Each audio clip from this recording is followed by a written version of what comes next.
welcome to Total Football Talk. I'm Anthony. And I'm Eric. And it's officially Total Playoff Talk right now. So we're going to skim through. Which helps with both of our teams in the playoffs. Yeah, it does. It really does. So we're going to go over a couple things here really quick. Let's address our two teams like we always do. Get that, front and center here. I want to start with the Rams. There was a few things about this game that I was really, really pleased with.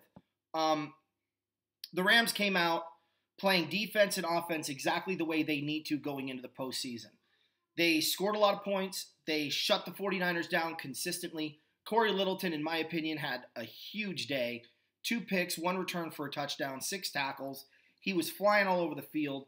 San Francisco's Kittle was really not doing much of anything in the first half because of Little's coverage. He had some yardage. It's not like he was shut out, but he was shut down.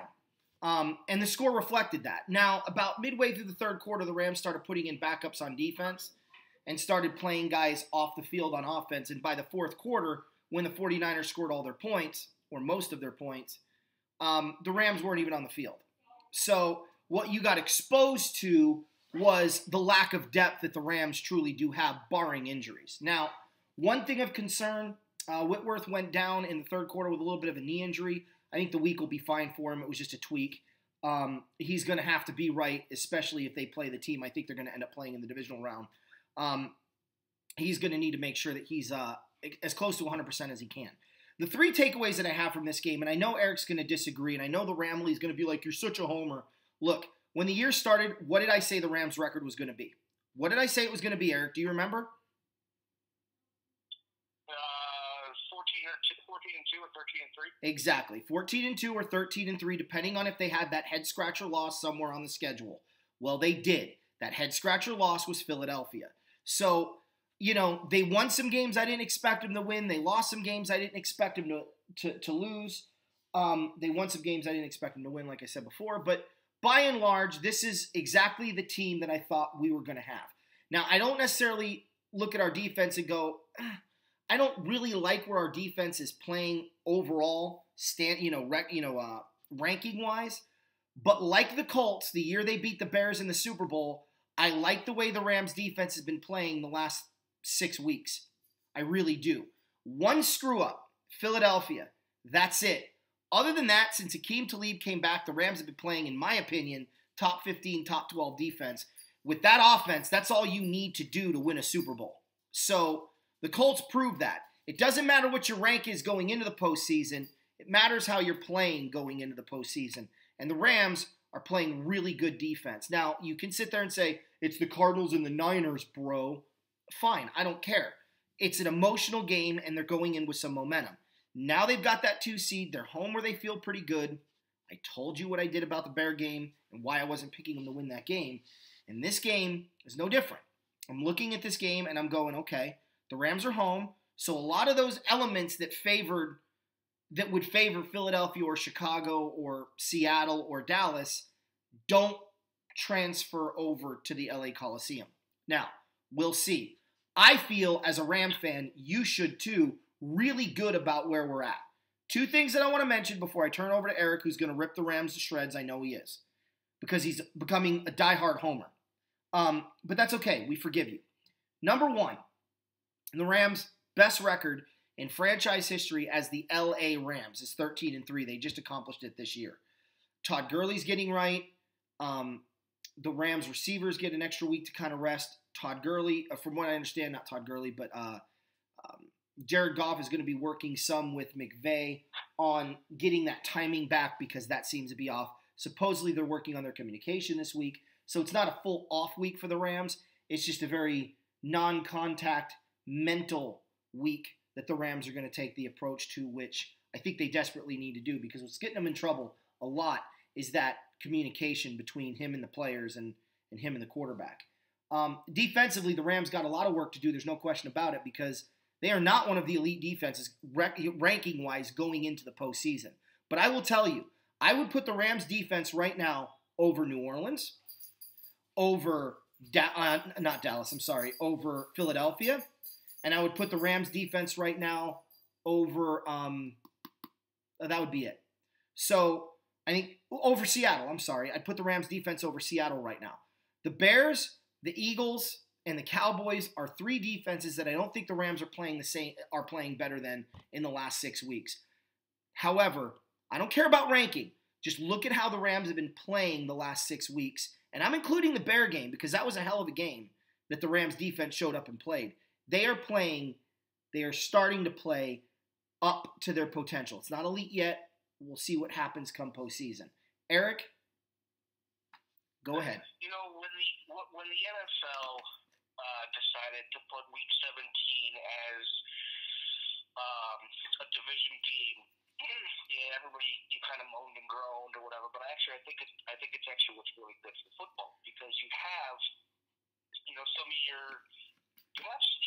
your divisions coming down to who can or who will make the playoffs. Win or go home, like we saw in the Colts Titans game. I think it's beneficial. I think it keeps everything interesting through Week 17, where some people may blow off Week 17. Well, the Rams had 2 division games to end the year. Now, you can't fall to losing your division. Never can you fall to losing your division. I know you were on the Patriots, the Jets, Bills, and Dolphins don't do anything to get better. That's not the Patriots' fault, okay? No. Just like it's not the Rams' fault that the 49ers lost Garoppolo to an ACL injury, that the Cardinals were a train wreck from the get-go. But the Rams did what they had to do to take care of business, and they did. And they whitewashed the Cardinals. They put up 48 on the Niners. Even though they gave up 32, a lot of those points came in the second half where they were already trailing by at least 3 scores or more. So I look at that and I'm like, okay, well, the Rams had to do exactly what they needed to do. They rested Gurley for 2 weeks. He's going to get 3 straight weeks off before he actually gets any contact in a game. And who knows if that's gonna be against the Bears, Seahawks, or Cowboys. So he's going to go up against a decent defense when he sees it. So resting him against those 2 teams where he could have had further injury like Melvin Gordon did when he went against the Cardinals and he went from a hamstring to an MCL sprain and knocked him off for a couple of weeks. You don't want that for Gurley. You want to take care of him. You want to let C.J. Anderson run wild because you know what? If Gurley goes down, you're going to be passing anyways in the playoffs. Mm-hmm. So, Goff needs that. He hooked up with Cooks twice in against San Francisco, and the Rams did what they needed to. Now, they knew going in, hey, we win, we get a bye week. We're not going to worry about what the Bears are doing because we have to worry about ourselves first. The Bears, on the other hand, say, you know what, we're going to worry about ourselves, but also keep an eye on the scoreboard.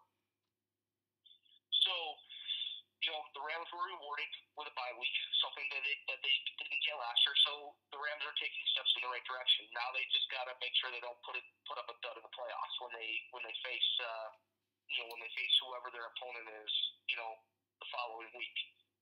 So the Rams did what they had to do. Goff was on point.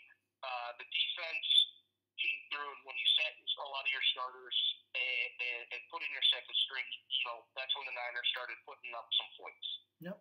I kind of disregard that, saying, okay, whatever. But look at the depth that you have because you're going to need it in the playoffs if anybody of significance goes down.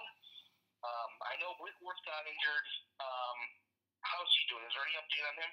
It looks like he's going to be fine. The week off is going to do him some good. Okay. So, maybe some nicks and bruises here and there for a couple of your guys, but you have the benefit of that week off. So, you took care of business. That's all that really matters. Mm-hmm. Now, on to the Bears. I'm going to let you wrap up the Bears, but I want to say one thing first. I'll let you start. I'm drinking Slim Fast. I already told you guys this. Slim Fast isn't paying for my show, but Slim Fast is paying for me because the last time I went on the Slim Fast diet, I lost 15 pounds. So I'm hoping it happens similar. I need to lose about 30, 31. I want to get to 225 and start lifting again, which is what I'm doing. I'm working out starting today. So if you see me drinking on the show, it's either going to be coffee or it's going to be Slim Fast, just FYI. Okay, Eric. Or Jack. Or Okay. no, that's the celebration show that I'm going to do. So, Chicago. Well, am I going to start or are you going to start? Yeah, I'm throwing you a question. You're going to take it off. So Chicago exceeded your expectations all year long. Take it away. Okay. So yeah, the Bears have kept me guessing from ever since they hired Matt Nagy as their head coach. And because we didn't know what kind of offense he would bring, we didn't know what kind of defense the Bears were going to have either. I mean, we had the makings of a decent defense, we just didn't know how good. And then of course Matt was traded to the Bears, and everything took off. And Nagy even kept his head held high after Green Bay came back and beat the Bears 24-23 on opening night, or opening weekend. And it's been a whirlwind of emotions for the Bears. A, being a fan, and two, watching them play, because you never knew what you were going to get. You never knew what kind of gadget you were going to get. You never knew if the running game was ever going to take off. But what did I tell you what the Bears needed the run game the most later on in the season? Yep. And what has Jordan Howard done? He didn't get to 1,000 yards. He was 174 yards shy of, getting 1,000 for 3 years in a row. But the way the Bears offense was just kept you guessing on who was going to be who was going to be the person on offense who was going to shine. And some weeks it was Trubisky, some weeks it was Cohen, some weeks it was Robinson, and then later on in the season, some weeks it was Jordan Howard. And Jordan Howard scored, 4 or 5 touchdowns in the last 3 or 4 games. I mean, they leaned on him, and that's what they're going to need. They can pound the ball with Jordan Howard all year long. They just opted to keep him fresh, which that's what Nagy did. Now, going into this game against the Vikings, it was like, what are the Bears going to do? Now, all week long, I didn't hear anything significant as, we're going to rest all of our starters, or we're only going to play half. Didn't hear any of it. Now, people said, Matt Nagy alluded to this. Well, Matt Nagy alluded to Mitch Trubisky's shoulder not being a problem, and he missed 2 weeks. Matt Nagy alluded to Allen Robinson and Khalil Mack not playing, and they didn't play for 2 weeks between the Jets and the Bills, and they came out fine. Could they have played? Sure. He's alluded to Eddie Jackson and his ankle injury. We think it's going to be okay. He missed two games. Now the Bears didn't need him, but they're going to need him on Sunday afternoon when they face Philly. So he's kept you guessing. He's put a lot of things on paper, or on game film, that I should say, as far as what the Bears are going to do or how they're going to do things. But he's never consistent in what he does. He's consistent in terms of getting the Bears ready and amped and coming after their opponent on game day. Well, you just don't know what you're going to get from him. And we didn't know, are the Bears going to sit any of their offensive starters coming out in the second half? Are they going to pull everybody in the fourth quarter? Mitch Trubisky played the whole game. They were technically, still going for the 2 seed, but when Matt Nagy was informed at halftime that the score was like 28-10 or something, the Rams, and he's like, okay, he never told he actually came out in his post-game press conference, he never told his team that the Rams were winning, that he wanted to keep the pedal on the metal, and he wanted to knock the Vikings out. He's like, I would rather win than lose, and he knocked the Vikings out of the playoffs. And where he could have said, okay, well, we're going to sit everybody, we're going to have Minnesota come back. And Minnesota, actually, the way they played, looked like they would have been an easier opponent in the playoffs. Matt Nagy doesn't want that. Mm-hmm. Matt Nagy doesn't want any easy victories anywhere. And I'm not saying the Vikings would have been easy, because you never know. They could have came out and they could have... especially with confidence, yeah. Yeah, right. You don't want to give the Vikings any sort of confidence going into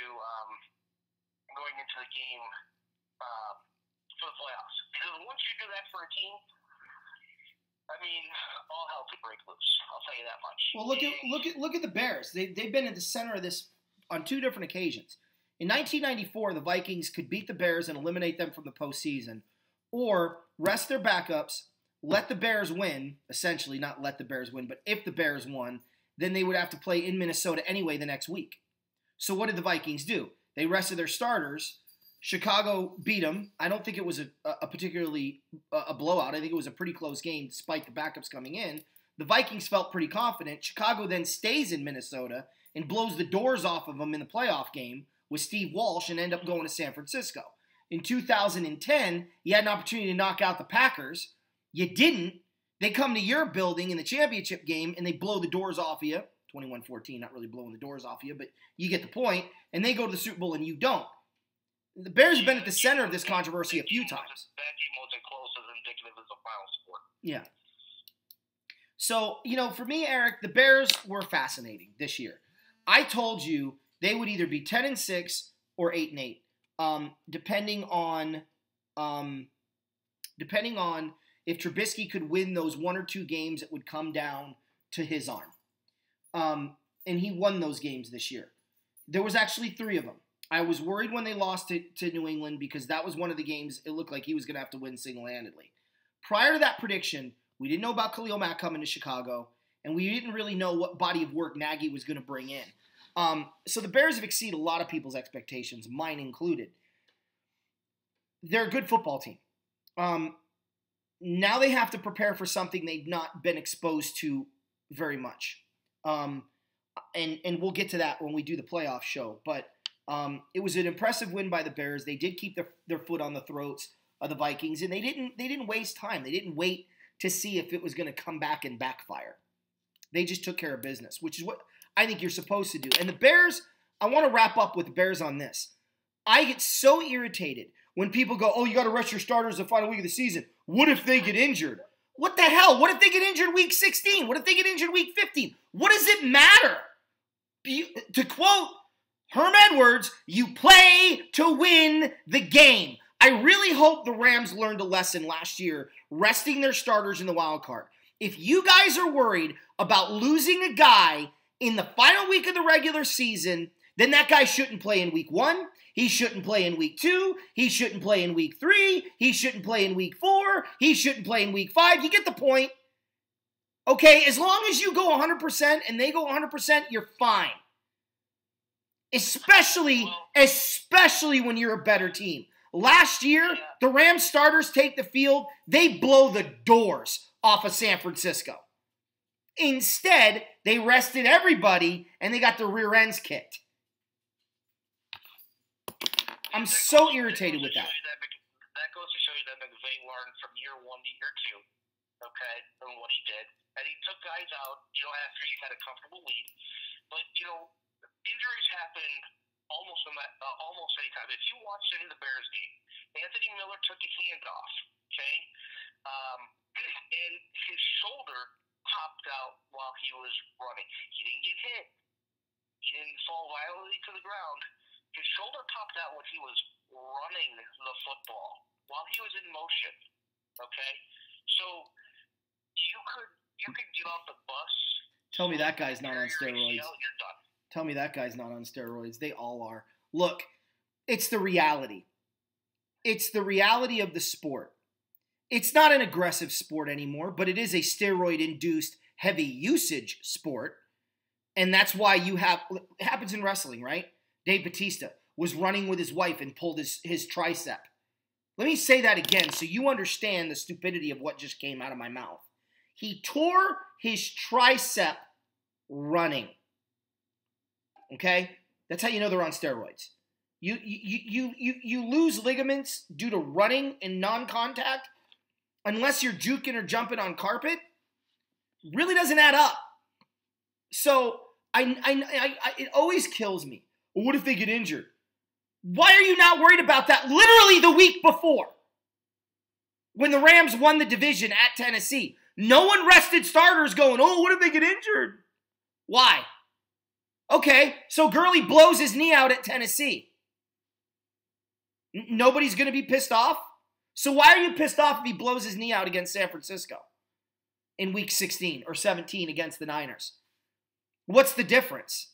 Oh, you had everything wrapped up. You're still playing a football game. And if his knee got torn to shreds like that, it probably was weak, and it would have been torn up the next week anyway. So really, what does resting it do? This was a situation, resting Gurley, I got. He was coming in hurt. You got a guy that's injured, and you've got the playoffs wrapped up, and you want to rest him, I'm fine with that. But you've got a healthy roster, and you're resting guys because you're afraid to get injured, you deserve to lose the playoff game. And that's why the Rams got their teeth kicked into Atlanta. They had essentially a week off, and we see how well the Rams do with a week off. Look at the bye week and how they played coming out of the bye week this year. Look at how they came out from their pseudo bye week last year against the Niners going into the wild card game. Now this is different because they're actually resting guys and they're starting to get some momentum back and they're still trying to figure things out. So this is where a bye week helps you. Not when you're screaming hot going in. So trust me when I tell you guys, resting is the dumbest thing you can do. And if it's good enough for Bill Belichick, it's good enough for me. I rest my case on that issue. Thank you, Chicago. Thank you for proving resting your starters is a dumb idea. Yeah, they could have gotten the 2 seed, Anthony. That's why they were playing them. It's different than last year's Ram game. Maybe. The Rams were fighting for a seeding. If they lost the game, had, I believe, Carolina beaten New Orleans the last week of the season, the Rams and Saints would have been flipped in the seeding. So there was seeding implications there as well. So I don't want to hear it. I don't want to hear it. It's dumb. Don't rest your starters unless they're hurt. That's the moral of the story. All right. I want to get to Cleveland-Baltimore first. Playoff implications. Baltimore won. They're in. Couple things that I took away from this game. Really, if I'm San Diego, I'm happy because I get a chance to play the Ravens again. And like the Rams playing Chicago, playing New Orleans, or Philadelphia for that matter, I think the worst, honestly, as a Ram fan, I want Chicago to win because I want the Bears again. I want a shot at proving what happened in Chicago is not going to happen again. And I want New Orleans to beat whoever they play because I want the Saints in New Orleans again because if you can avenge your losses in season on your way to a championship, then you know you're not a fluke. But if the Rams ends up getting like Seattle and then ends up getting, they'll get Philly or New Orleans, so they'll get a rematch somewhere in the championship game at least. It's not as rewarding. So from a football standpoint, a coaching standpoint, San Diego's probably like, good, we get the Ravens again. But watching this game, and I think Baker played great. I think the Ravens defense got exploited a little bit. Jackson looked great running, but once again, when it came to throwing, the accuracy is just not there. And I worry when you get to the postseason, having lived this with Jared Goff last year, you're not accurate in the postseason. You're kicking field goals, not scoring touchdowns, and the other team's going to beat you. So, Jackson's got some work to do between now and then. I don't trust rookie quarterbacks in the postseason. This was a playoff-type game, and anybody who's honestly watched the fourth quarter of this football game, Baltimore did not deserve to win the game. But who cares if you deserve to win? Did you win? And the answer is yes, they did win. So suck it. They won. So congratulations to the Ravens. They're going to be a tough out, but I think that's exactly who the Chargers probably wanted to play come wildcard weekend if they were going to be stuck in a wildcard situation. Take it away. Lamar Jackson had a better QBR and a better rating than Baker Mayfield in the game. So, Lamar Jackson was 14 of 24 for 179 yards. There you go. But he got it done with the legs. The problem with Jackson is not going to be his throwing. He's going to be able to throw it to whoever he wants. The problem with Jackson is his fumbling issues. And if you saw the replay to what Lamar Jackson did as far as he was about to score his third touchdown of the game, he jumped over the line, put the ball out. He literally brought the ball back to him when the football was at least a tenth of an inch from the goal line. Like, I don't know how he did it. He just took it back at like the exact worst time because he thought he had it, and then he fumbled, and Cleveland picked it up, and Jabril Peppers was going to take it in for a touchdown if they didn't blow the whistle.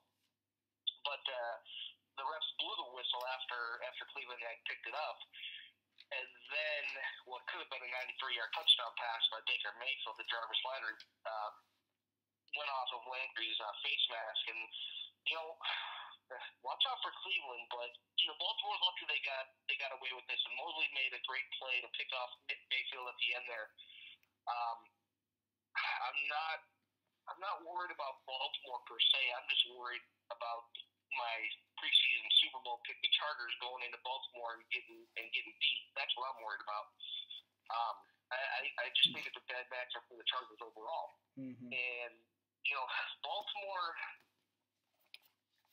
Baltimore's going to play the ultimate clock game in the playoffs, and if they're able to rest that defense up while keeping hold of the football and run the ball, I mean they're going to be tough out. You really think they're going to run the ball on the Chargers? Yeah, you can run the ball on the Chargers. Not the Ravens. Yeah, they can. Okay. Are you talking Jackson, or are you talking hand the ball off and run between the tackles? I'm talking both. I have a feeling the Chargers are going to have a plan for Jackson the second time they see him. And that's something else I'm interested in. Has anybody seen Jackson twice this year besides the Chargers? The Ravens had 159 yards on the ground against the Answer Chargers. my question. Has anybody seen Jackson twice this season so far? No. Okay. Because Jackson has only started 5 or 6 games. Okay. So the Chargers are going to see him for a second time. It's going to tell us a lot about Jackson's development and where he is with this offense and how good things really are. I think it is funny to me how quickly people jump on the Ravens bandwagon when you look at the whole season and go, this team is garbage. They are one-dimensional. The same things you're worried about Philly and the same reasons you're so confident about beating the Eagles, that is Baltimore. They are a one-dimensional poop show. So there's a big difference between the Eagles and the Ravens. What is it? What's been wrong with the Eagles' defense the last 3 weeks? They haven't.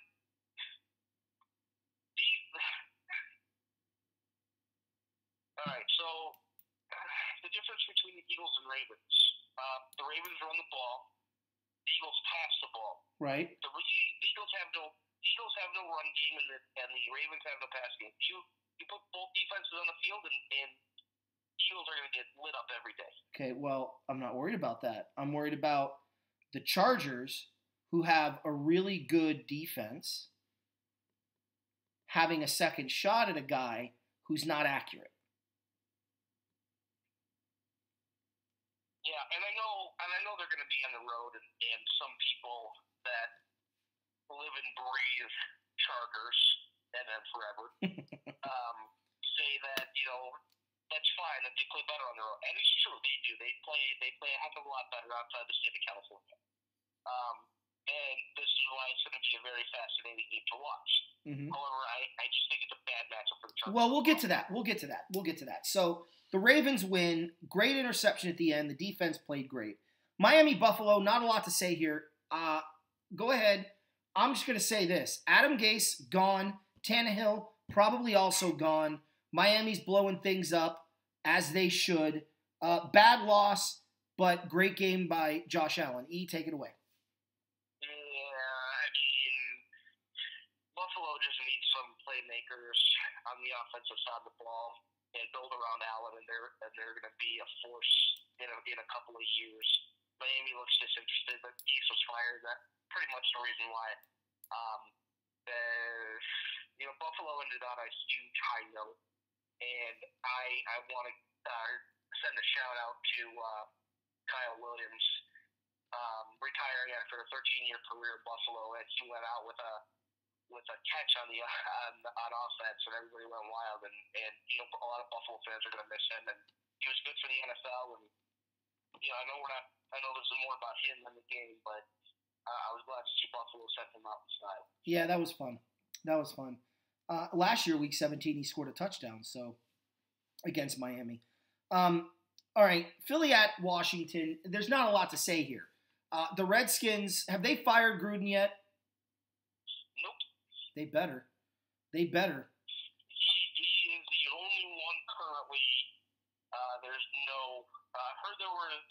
talks going on.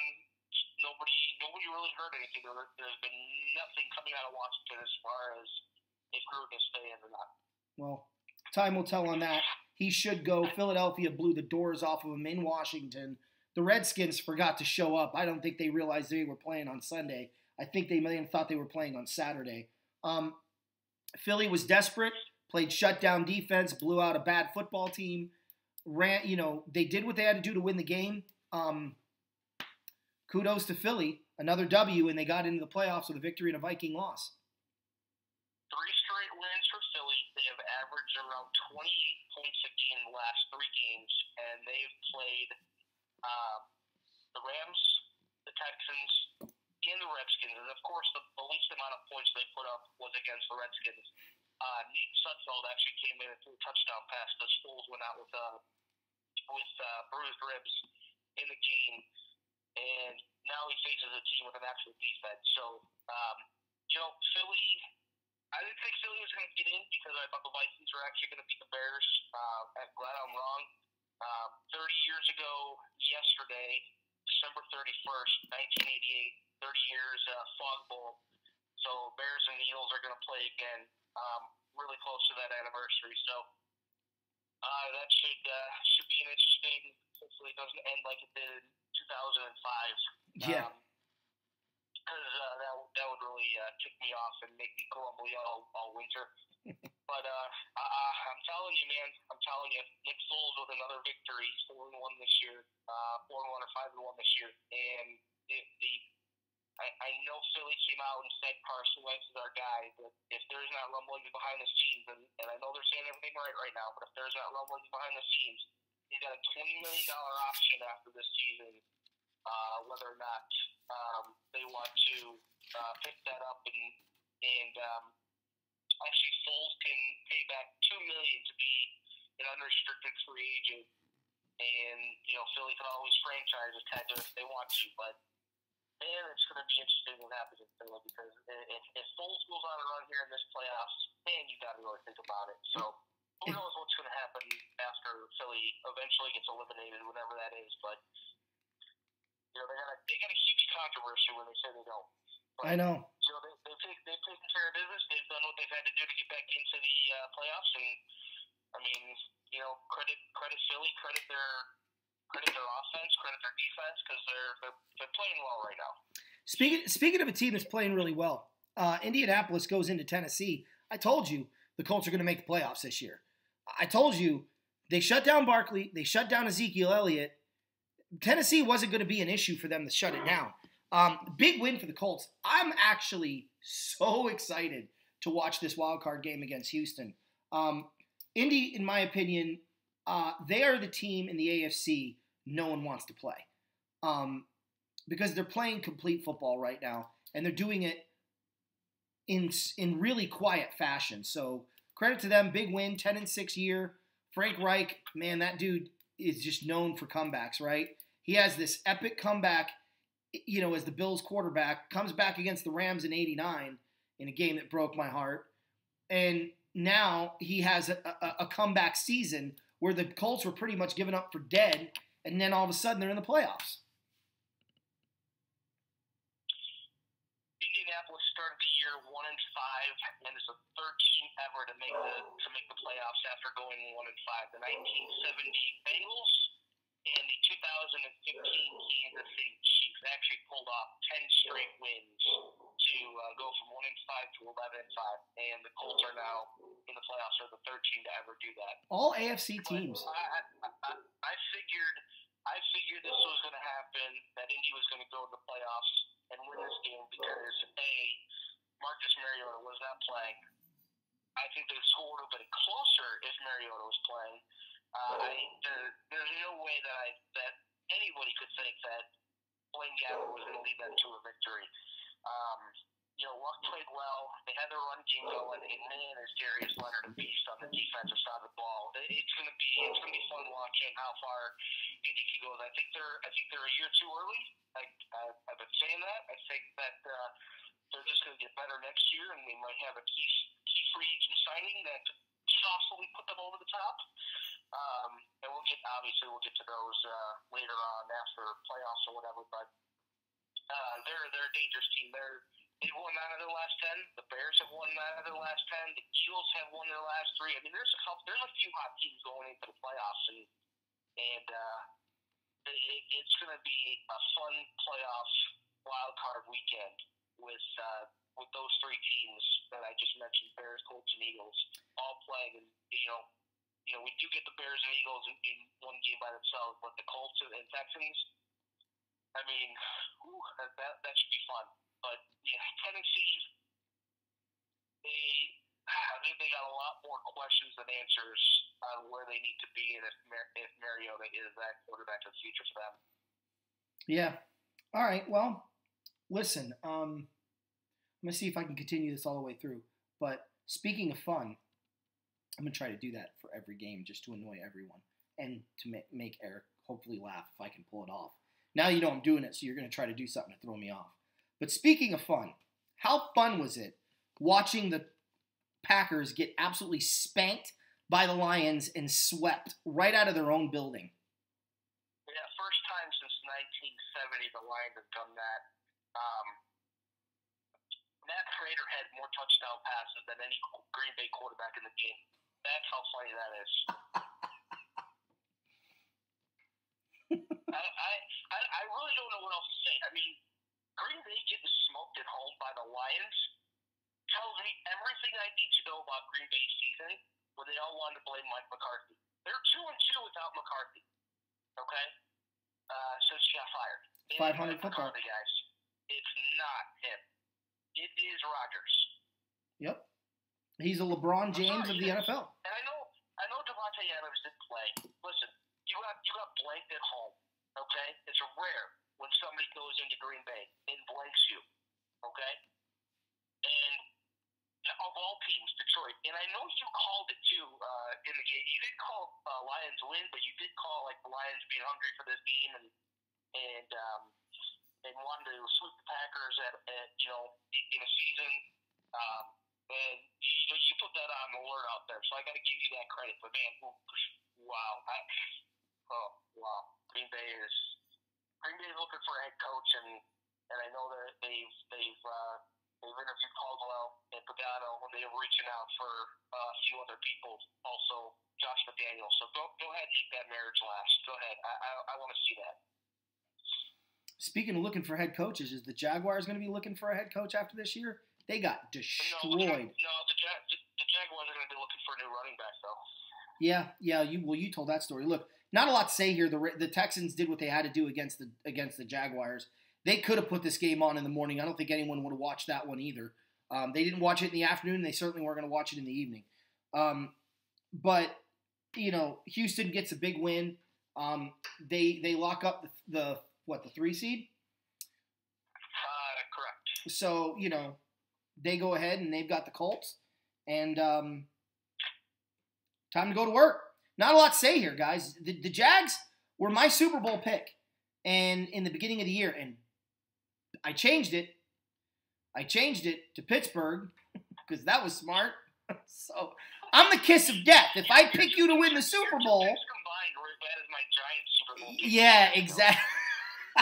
So here's the deal: if you're an AFC team and I pick you, bank on not making the playoffs. I don't know what to say here. It was a thorough victory for the Texans. You're up. Did I lose him?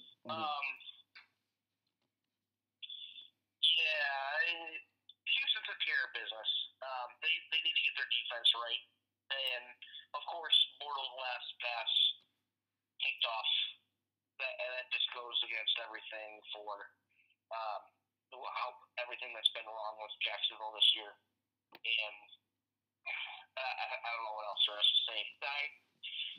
Fournette was held out of the game. P.J. Yeldon was held out of the game. They were sitting on the bench, looking all mopey and everything, and Tom Coughlin ripped into him, saying that's unprofessional, and he didn't like what he saw. I mean, he used some choice words. Just go Google Coughlin in the last game or something like that, and you can actually see what he said. And I'm like, what's he angry about? And when they showed a picture of Fournette looking like disinterested and Yeldon looking disinterested or whatever, what they ended up doing, what Jacksonville ended up doing, was voiding the guarantees in Fournette's contract to make it easier to get rid of him. And I won't be surprised to see Fournette wearing a different jersey next year. I saw it on Twitter, and somebody wrote the Bears. I'm like, no thanks. We actually want a running back who can play 16 games and not a running back who can play 7. Thank you. Maybe he'll go to Green Bay. They need a running game. Let him be. Yeah, he goes to Green Bay, and miraculously he's going to play like 17 years in a row without missing a game. Speaking of missing the game, see how I'm doing this? Did the Raiders forget that they had a game on Sunday? Because there was. You talk about disinterested. You talk about not ready to play. I mean, as good as they looked at home against Kansas City earlier this year, I knew they were going to get smoked right out of the building. I didn't think it was going to be as easy as it was. I figured second half they'd blow them open. It might be nip and tuck for the first part of the game, but this is just never a game. It was 21-0 at one point. Then it was 21-3, and then it was 35-3, and then the Raiders.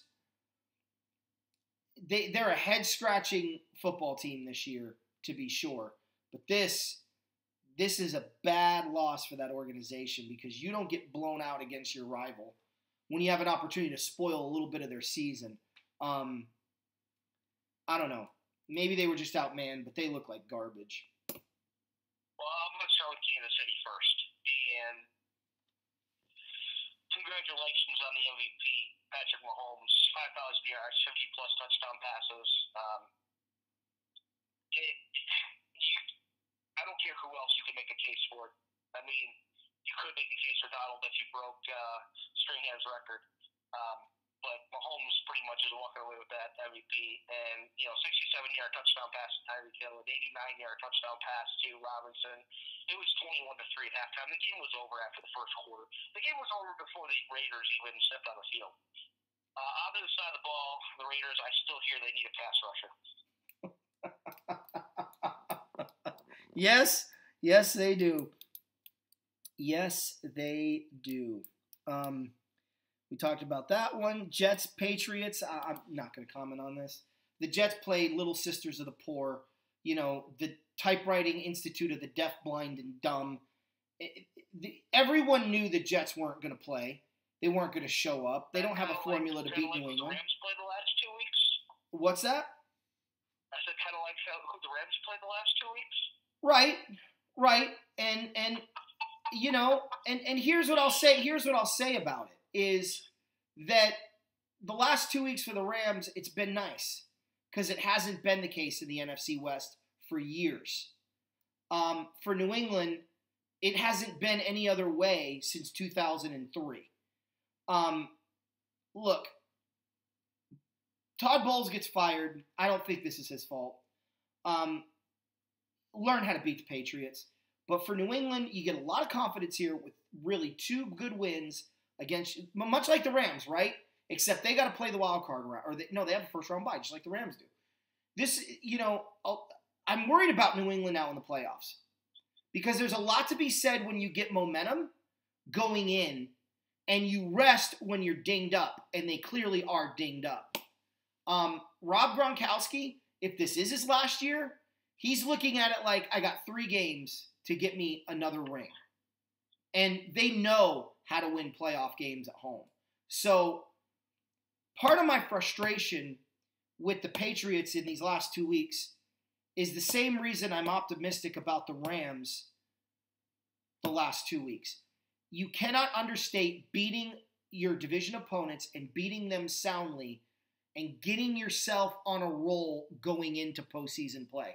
More often than not in the playoffs, guys, it's not who the best team is, it's who the hottest team is. And teams like New England and LA, they don't need a lot of help to get hot. They're like a good shooter in basketball. They hit a couple threes in a row, they're hot. They're not on fire, but they're hot. And these two teams got a couple of really solid wins and got themselves a bye week. They're hot. And now somebody has to try to put out those flames, and that's easier said than done, as we all know.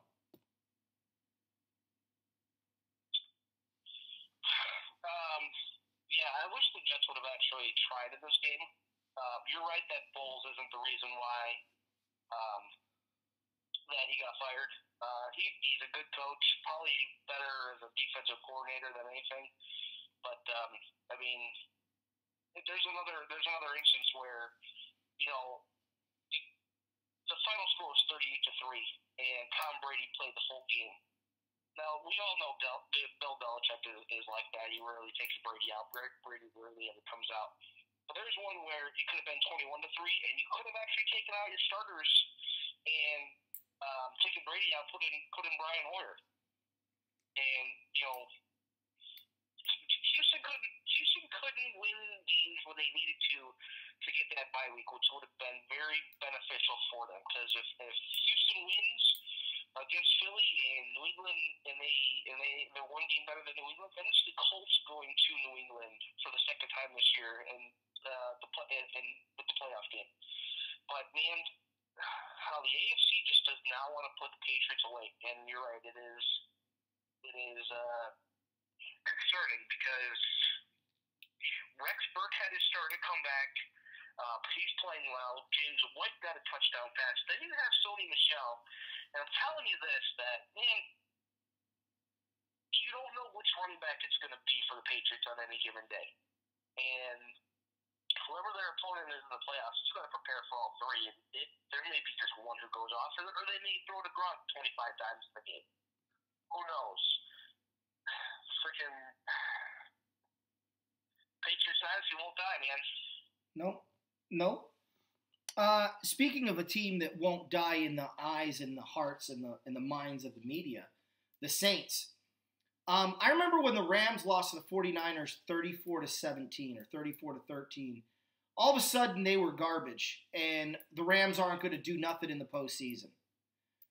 Isn't it funny how you don't hear that about the Saints, who just look like garbage against Carolina? 33-13 was 1 point less than what the Rams gave up against the Niners. Well, Anthony, they're not a wild card team like the Rams were. Okay. I don't understand it, though. What's the point? The Rams are still playing an inferior football team. No, they end up losing. But I think the Saints really have some problems here, and I'm going to address it. You talk about no depth. The Saints don't have depth either. And this is a football team that should have lost to Pittsburgh if Juju Smith-Schuster knew how to hold a football in his arms. They lost to Dallas. They struggled with Carolina, then lost to Carolina. And the only team they should have blown out, they didn't blow out.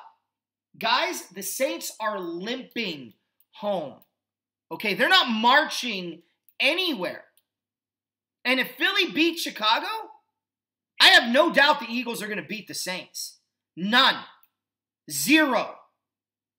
If Seattle beats Dallas, that's a tough opponent. You got to deal with a running team.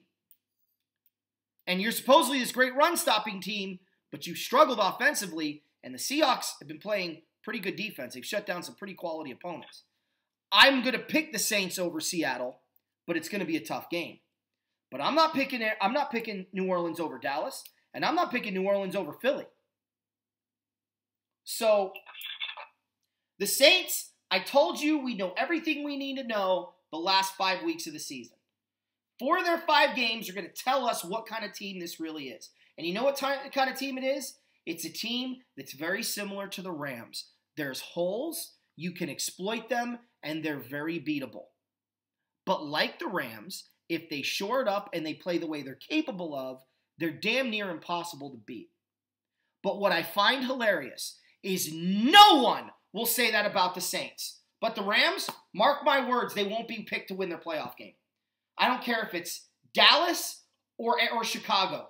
They will pick the Bears or the Cowboys to beat the Rams in LA. Watch it happen. But New Orleans, they'll laugh at the idea of the Saints losing. They'll laugh at the idea. Watch. This is a number 1 seed. I will have no problem going into their building and playing them for the rights to go to the show. Do you see any similarities between what the Saints have done this year to what the Saints did in 2009? I mean, outside of the defense in 2009 created a hell of a lot more scoring opportunities and scored a lot more than they did. Yeah, there's a lot of similarities, but that's a big difference. I think the Saints are fine. Of course you do. Drew Brees didn't play. Of course you do. Drew Brees didn't play. Okay, they featured Mark Ingram as they should have. I don't think that he's going to be back with the Saints, and they want to try to get something for him. But they started Teddy Bridgewater, and if Teddy Bridgewater signs a lucrative off-season deal, something is wrong because people didn't watch this game. When Brees said he wasn't playing, or when they said they weren't going to play Brees, and all the starters pretty much weren't going to play much, you already knew Carolina was going to go in and win. It didn't matter if they had Johnny Manziel at quarterback. Are you kidding me? No way! No way! Come on. With how bad that team has been playing, it's not like the 49ers who are coming in with 6 straight wins. Well, okay, hold on. What were they playing for? What were the Niners playing for last year? The same thing. Beat your rival. What were the Saints playing for in Week 17 this year? What were the Rams playing for in Week 17 last year? Answer my question first. I just did. Nothing. And the Rams got the doors blown off them, and everyone said the Rams were a flawed team. The Saints had everything wrapped up. They didn't even need to show up if they didn't want to. What were the 49ers playing for last year? To knock the Rams out from a bye week. The Rams weren't going to get the bye week. The Vikings already had it wrapped up because of the tiebreak. The Rams were fighting for either a 3 seed. It doesn't matter about the 49ers. The Rams rested all their guys, and look what it did for them in the playoffs. Thank you. You're proving my point. What I'm saying is, all of those people that criticized the Ram organization and said this is why they're a flawed team and they're not going to win, last year are amazingly silent this year. You can criticize it all you want. Here's the difference. Sean Payton is a Super Bowl winning head coach. Sean McVay was a first-year rookie head coach. There's your difference right there. Okay, and what I'm saying about them this year is they are no different than the Rams this year. They are mirror images of one another. Mirror images. And yet the treatment of each organization couldn't be more different. The Saints could lose 175-0 to an 0-15 team, and they're fine. The Rams win 26-24 over a 3-12 team, and this is why they're not going to win the Super Bowl. It blows me away. It blows me away. And I compare the two because the last 2 years, and I believe moving forward, these two organizations, as long as Brees is going to be playing football for them, these two organizations are going to be going at it like this all year long. Last year, we beat New Orleans at home, and everyone said the Saints were still better than the Rams.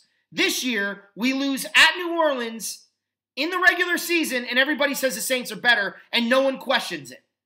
Yet I look at the games, and I'm like, they look like garbage against Tampa, they look like garbage against Pittsburgh, and they look like garbage against Carolina.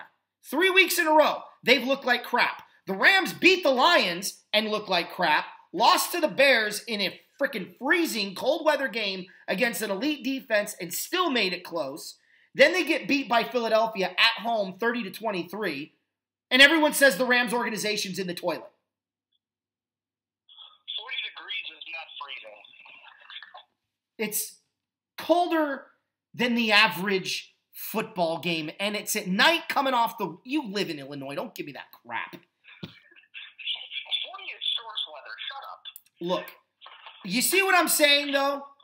The Rams have struggled for the last 3 weeks. I'll give you another difference, too. One's a Hall of Fame quarterback, and one's in his third year. There's another difference. Oh, I'm sorry. I didn't realize that Drew Brees was a Hall of Fame quarterback. When did he get the gold jacket? Did I miss the ceremony? Let me rephrase that. Drew Brees will be in the Hall of Fame. Okay, and we don't know what Goff's career is going to show us yet, but it looks pretty good so far.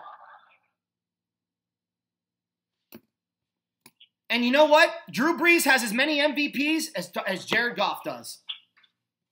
He sure does.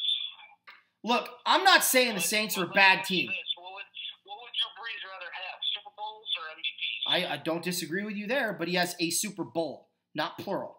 Number two, I'm not saying the Saints are a bad team by any stretch of the imagination. What I am saying is this idea that everyone should be pissing in their pants because the road goes through Louisiana, please. Well, the NFC is wide open. Anybody can go in and beat anybody this year. Thank you. That's where we agree. Thank you. That's my point. Chicago could go into LA and beat the Rams. Chicago could go into New Orleans and beat the Saints. Philly can go into Chicago and beat the Bears. It's wide open. It's wide open. And I think it's wide open in the AFC too, because we'll see what the Chiefs do here in the postseason. But moving on from that game, Dallas at New York, I don't have a lot to say here. The fact that Dallas struggled and they were leaving their guys in, I mean, Ezekiel Elliott didn't play. It was an interesting game for Dallas. They've got a lot of holes, and they better hope that Amari Cooper isn't starting to revert back to Oakland Raider Amari Cooper, because they got a real tough opponent coming up. It was a very entertaining game, is what I can tell you. Oh yeah. A lot of people were not happy that Dak played the whole game because they're like, oh, they're not playing for anything. Man, you need all the reps that you can get when you've had an up and down career thus far, and your running back isn't playing. You need that. I'm sorry, but I think you need the experience. Yeah. And I agree wholeheartedly for going for two at the end there, but the Cowboys did. Well, you have nothing to lose. Oh yeah, exactly. You got nothing to lose. You got everything to gain. And I know, in baseball they say momentum is only good as your next day's starting pitcher. Man, momentum can carry over a lot. It can take you a long way in the NFL playoffs. Oh, it can. It can. And Dallas is hot going in. They've beaten some good opponents. Cincinnati at Pittsburgh, not a lot to say here. The Bengals didn't quite knock Pittsburgh out of the playoffs, although they came dang near close. I'm surprised this game was as close as it was. Pittsburgh all year long, man, they just looked like they couldn't figure things out. And I'm going to say it because no one else will. But you want to know what kind of impact Le'Veon Bell made? The Steelers never missed the playoffs with Le'Veon Bell as their starting running back. I rest my case. Pay the man. Pay the man. Le'Veon Bell's a difference maker. And yeah, the Steelers won this game, but they're watching the Ravens play the Chargers. Go ahead. Yeah, I'm looking something up. Okay. But so in this game, why it was so close is that Juju Smith-Schuster was being double teamed because Antonio Brown didn't play. They said that Antonio Brown was out because of a knee injury, which was completely untrue. Antonio Brown went off in practice and was AWOL and missed meetings, and they had his jersey and whatnot up in his locker room, but the coaching staff decided to not play him, and he ended up leaving at halftime. And so the Steelers basically benched Antonio Brown, saying you're not playing today. So that's kind of why the game was so close. Should it have been? Probably not. But I mean, Pittsburgh did what it had to do to keep it slim, very slim playoff hopes alive, and they did until C.J. Mosley picked off a Baker Mayfield pass, and they had a chance when for Indy and Tennessee to tie, but we all knew that was going to happen. And by the way, that is not true. Le'Veon Bell was a rookie in 2013 when the Steelers missed the playoffs. Was he a starter? 200 244 rushes for 860 yards, 8 touchdowns. He was a starter. Okay. 399 yards, okay. 0 touchdowns. Okay, so he was a starter. But let's analyze this. They paid Antonio Brown all that money, and that's the type of player they got, but they won't pay Le'Veon Bell, who's nothing like Antonio Brown. They paid Brown 2 years ago. Yeah. And they knew Le'Veon's contract was coming up. Well, I mean, do you value a wide receiver in today's football higher than a running back? No. You don't. No, because a running back can also catch the football. A wide receiver cannot also run the football. Period. And you look at the teams that made the playoffs this year, by and large, they have a good running game. There's some exceptions, sure. But a running back, in my opinion, always does more. They block, they run, they catch. A wide receiver catches, and he catches. That's it. So a wide receiver never runs a jet sweep. I mean, they do nowadays. Yeah, sure. But how many wide receivers have 700 yards rushing? Thank you. I rest my case. And how many look, the Rams found, how many wide receivers did the Rams find that aren't first-round picks that are impact players on their team? Robert Woods wasn't a first-round pick. They got him from Buffalo. He was someone else's trash. Right? Reynolds was not a first-round pick. Kupp was not a first-round pick. Yeah, they got Cooks. You want to talk about how the league values wide receivers? Cooks is on his third team in 3 years. And he's an elite wide receiver. How many teams has Ezekiel Elliott been with the last 3 years? 1. How many teams has Le'Veon Bell been on his whole career? Well, there will be 2. You got it. How many teams has Todd Gurley played for? Proof's in the pudding. Running back is more valuable. How many teams has Josh Gordon been on? There's another one. 2. How many years has he been in the league? How many years has he been in the league, and how many years has he played in the league? There's a difference. Oh, well, yeah, there's a big difference. 5 years, I believe, total. And he missed, I think, 2 full years. Right. So, I mean, wide receiver to me, they're a dime a dozen. You could find them in college left and right. But a good running back, a Saquon Barkley, you ain't letting that kid go anywhere. Terrell Davis, 6th-round pick. Phillip Lindsay, you think he's going anywhere in Denver? Undrafted. I know. Yeah, running back's more valuable position. It always will be. Because it does more on the field. Okay. Not that wide receivers aren't important, but if I have to pay somebody, I'm paying a running back before I pay a wide receiver. All right. Last couple of games I want to cover here. Atlanta at Tampa Bay. There's not a lot to say here. It was a good game. Atlanta played hard. I got this one wrong. I thought Tampa Bay would win. The Buccaneers didn't. It was 34-32. It was a morning game. I'm sure no one watched, including people in Atlanta and Tampa Bay. Your takeaway. Connor fired. All 3 coordinators for Atlanta fired. Quinn safe. Atlanta came back in this game. Tampa held the lead for a while.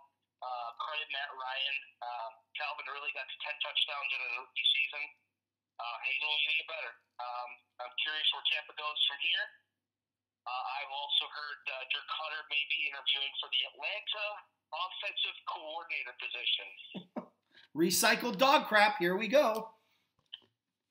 As usual, the Chargers at Denver. I didn't even get updates on this game. I found out later that the Chargers won.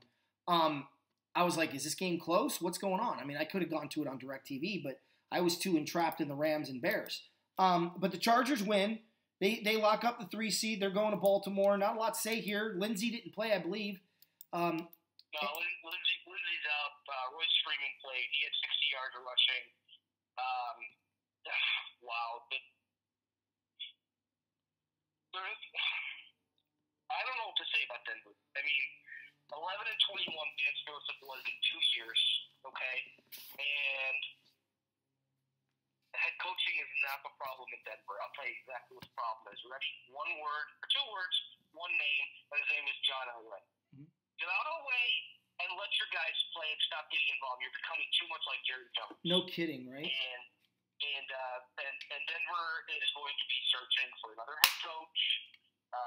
They may be looking for another quarterback if they don't bring Keenum back, and I don't know where Denver goes from here. I don't even think that George Halas, Vince Lombardi, Jimmy Johnson could save this franchise right now. I really don't. Don't go there. The NFL coaching talent is so low, those guys could accidentally win 12 games. Probably. But, the Chargers did what they needed to do. I think it was a good tune-up. Denver's defense played decently in this game, so I think it was a good tune-up for the Chargers to get ready for the playoffs because they know they're going to face a tougher defense coming up. But, credit the Chargers, man. I mean, they kept winning. All they needed was one more win throughout the season. That loss to Denver in LA pretty much prevented them from getting a first-round bye. And maybe that's something that they like. They want to play, and I'll tell you, watch out for the X factor. Something that Baltimore's going to have to watch out for. But rumor has it Hunter Henry's going to be available for the playoff game. Ooh. So there's another weapon. There's another weapon for Phillip Rivers. I'm telling you, if he's healthy enough and he gets 4 or 5 catches, he could be a difference maker in the game. Yeah. I want to talk about something. Going back to our New Orleans, LA argument, let's go more local. Let's go more recent.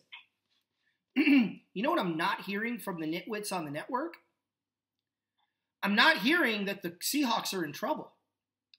I'm not hearing that the Seahawks look like a flawed football team.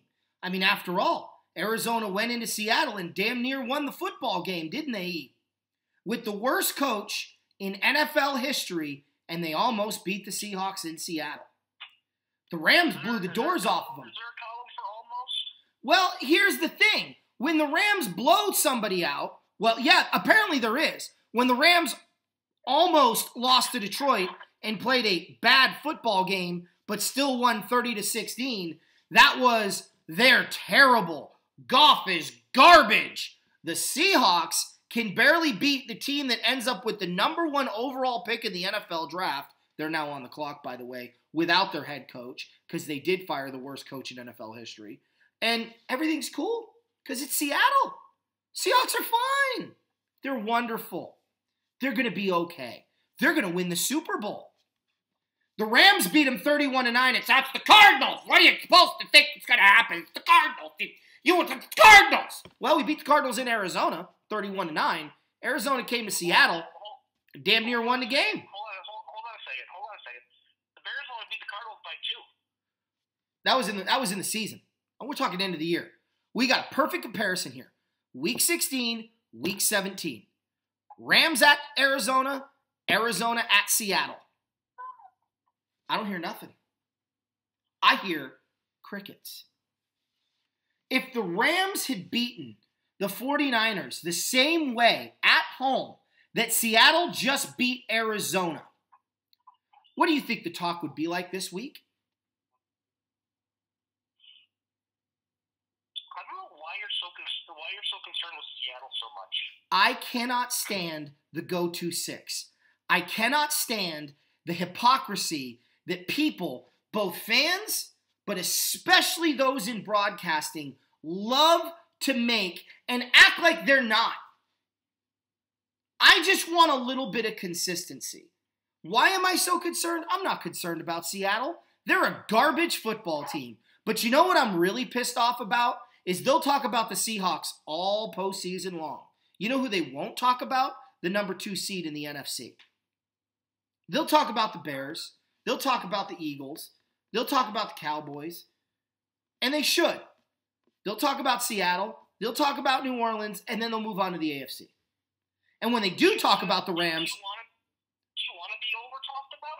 I would like to be acknowledged as one of the best teams in the NFL. Yes. There is a level of earning here that the Rams have accomplished. And they historically do not have the underdog role under control. Bob, I'm not going to take anything away from the Rams because that's not what I'm doing here. But I will defend Seattle in this one instance, saying that they were a rebuilding team that made the playoffs. And you even said it. That gum-chewing, smirking head coach on that sideline deserves a lot of credit. He does. And they did win the game. What he has done with Seattle this year cannot go unnoticed. No, but I also... To get them in the playoffs after they lost Earl Thomas, didn't have Cam Chancellor all day or all year, and sent Richard Sherman packing after last season. The rebuild isn't over. What? Two things on this. The rebuild isn't over. And am I the only one that remembers Earl Thomas flipping the bird at the Seahawks sideline as he was being carted off the field? There are real problems in Seattle. What? He wanted to get paid, and he didn't get paid. I understand that. That's my point. They broke his leg. That's my point. There are more problems in Seattle than a math book.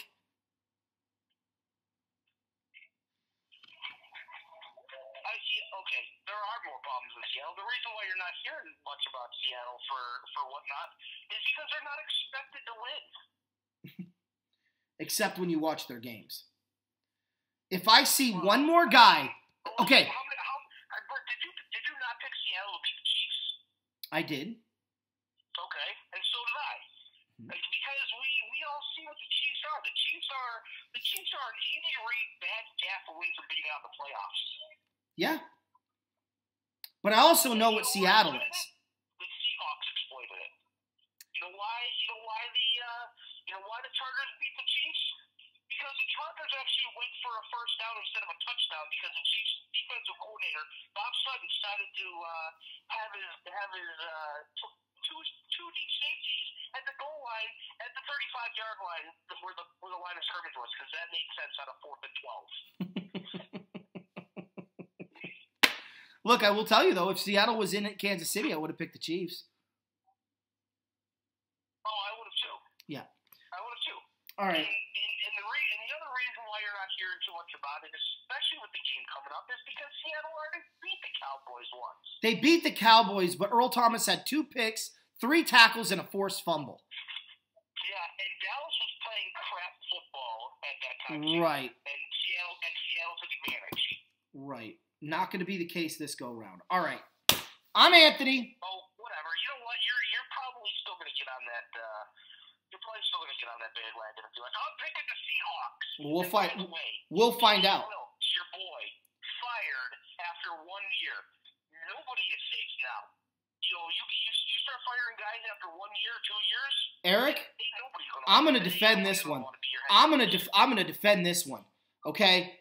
All year long, the Arizona Cardinals took the field as if they didn't have a game plan.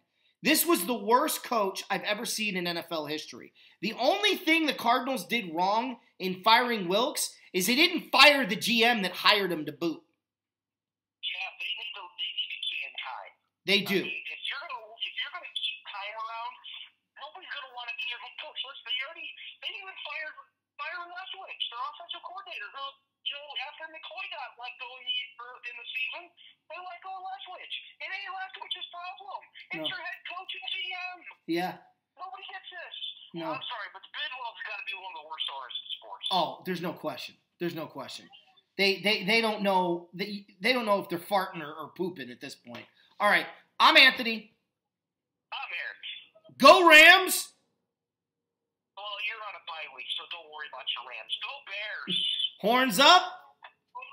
Bear freaking down. Playoff talk next time.